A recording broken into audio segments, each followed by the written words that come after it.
Hi, it's Todd Newton. Thank you, by the way, for downloading and subscribing to the podcast. Maria and I appreciate it very much, and we'll get started here in just a moment. But first, I want to ask you this.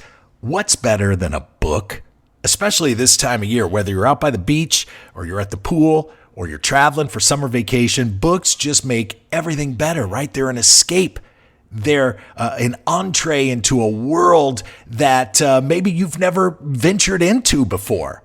Books are magical, whether it's an ebook or an audiobook, or if you're like me, you like to hold a book in your hand, you just can't beat it. My books, Life in the Bonus Round, The Host with the Most, and Pinky Rings and Cocktails, The Lavish Days and Luminous Nights of Mr. Razzle Dazzle, are all available on Amazon and on my website, toddnewtononline.com. That's toddnewtononline.com. And all the proceeds benefit the Michael J. Fox Foundation for Parkinson's Disease Research. Hope you're having a great summer. Thank you again for listening to the podcast. And please order your copy of Pinky Rings and Cocktails, The Host with the Most, or Life in the Bonus Round today on Amazon or at toddnewtononline.com.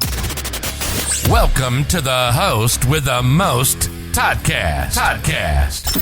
And now, direct from the Razzle Dazzle Studios, here's the tan, tattooed connoisseur of conversation, Todd Newton. And I wanted to bring this point up, Maria Todd, because I think it's something that relates to everyone that has downloaded this episode at some point, probably this summer alone, in recent months.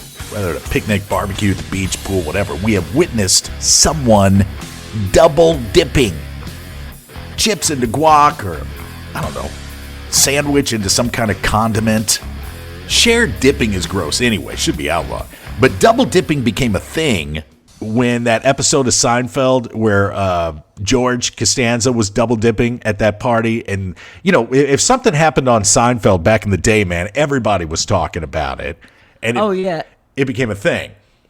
And then COVID hit, right? And we weren't going out and nobody was going, you know, you certainly weren't seeing like picnic tables with all kinds of snacks and foods on it, no buffets. So double dipping went away. But double dipping is back.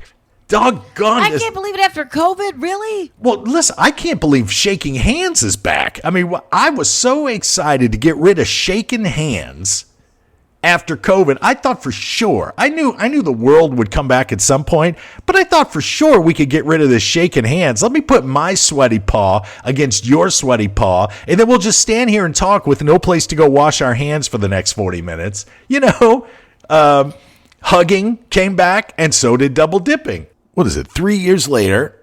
And I'm no germaphobe, but, you know, when you hug, You breathe right into someone's ear or right on their face if you're laughing or smiling while you do it. I'm sure the human body can fight off a lot, but I mean, you know, a germ is a germ. Okay, I admit I'm a hugger, but I still carry antibacterial soap with me everywhere, and I actually still have a mask in my purse. Do you ever use it anymore? Yes, I do. If I go in someplace that looks sketchy, I see the people coming out of there, they look sketchy. The mask goes on. I'm watching what I touch, and I'm getting in and out of there within 10 minutes. There's a kid that comes to goes to my gym. Young guy, but pretty decent shape. He's probably early 20s. He shows up wearing his mask, and then he hops on the treadmill, takes it off, and doesn't put it back on. Even leaves the gym without the mask. It's like, what's the point of that? What's the difference? Yeah, what's the point? Yeah. You robbing a train here, or you going to grab a workout, you know?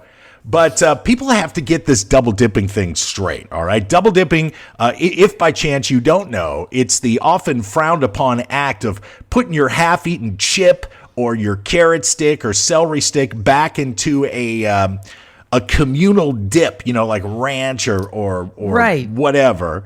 People used to do it all the time at Super Bowl parties. That's correct. Now, there's a researcher at Massey University who says that if you're double dipping with someone that you're already saliva bonded to, which is I love that phrase. It makes me, I don't want to be saliva bonded to anyone anymore, I don't think. Oh, too bad you already are. But if if I'm sitting next to my wife and she double dips, well, what am I going to do? First of all, I'm not going to say anything because I pick my battles, you know.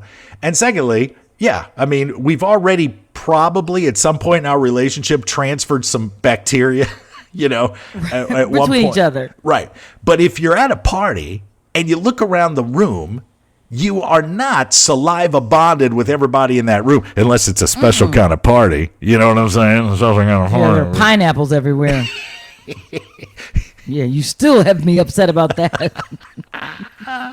The international symbol, baby. The international symbol. But listen, we have to stop. We cannot, number one, we cannot be saliva bonded with everyone.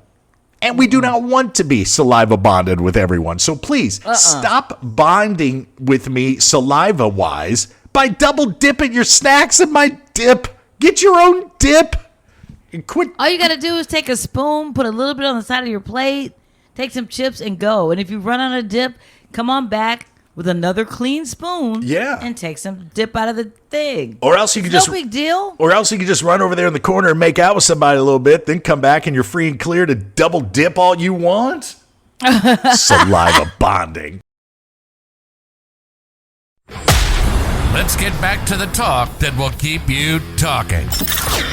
This is the host with the most, Toddcast, with Todd Newton. Swear to God, just got a text as I'm sitting here right now behind the microphone. Another buddy of mine is getting a divorce. This is like the third friend of mine this year that's getting the big D. It's happening it's happening all around me. You got any folks going through a new divorce in your inner sphere over there? Let me knock quickly and say no, not right now. I do. I got my buddy Mark. We'll call him Mark because that's his name. He's going through a divorce right now. And listen, this is his second one. And I know that divorce rates are statistically higher, with second marriages because, you're not really scared. You've already done it yes, once. I've already done this before. Yeah, chances are you got a little prenup, but this one's kind of tough on Mark. He's my age, late 40s, early 50s. His wife is mid 30s, beautiful woman. She's a hairdresser, so she's very social. She's around people all the time. They go out to their cocktails and drinks, and get this, she cheated. She cheated. Oh, no. She found, and I'm not speculating here. I mean, she came clean about it. The problem is they have two small kids, 5 and 2, man. And this is really throwing my buddy Mark for a loop. Is tough. Yeah. And what's most difficult for him, I think, Maria, is the fact that the guy that she kind of got involved with, and now they're dating. He was the friend while she and Mark were together. This is like the Don't guy. get me started on this. I know, but this. Don't be a lazy cheater. This is like every guy's nightmare. If this is why some guys flip out if their lady has male friends because of this very reason. But I found this article because, whenever something happens, I Google it so you and I can talk about it. I try to get some facts about it. It turns out that usually if your lady has a guy friend, you don't really have to worry. He's a buddy because she's not into him. But the guy is almost always into your lady. Almost, and that makes sense. Listen. Really? Of course, a guy's not going to hang around a woman if there's not some level of attraction. I mean, men are very primal. I don't want to sound sexist or ignorant, but men are very physical, very primal. Women are more intelligent, more emotional. They're more in touch with a variety of senses. I don't know. This is just men are, and this is a study that found that men are almost always more attracted to their female friends than the other way around. You can see that, right?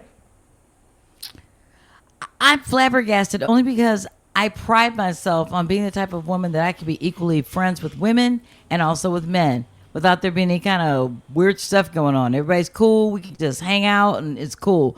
And now that you say this, I'm like, I don't want to even think that any of my male friends were interested in me at all.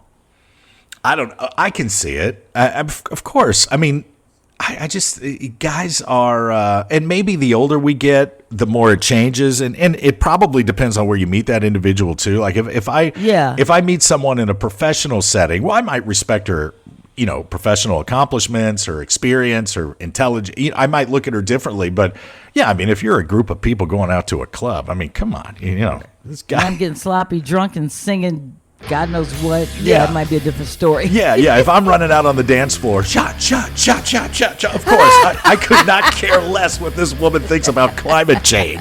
I just like the way she looks at this dress. I'm so ashamed to be a man.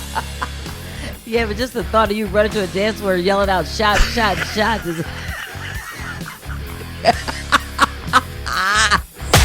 Thank you for keeping the art of conversation alive. For more Todd, visit toddnewtononline.com. And don't forget to rate and review the show today.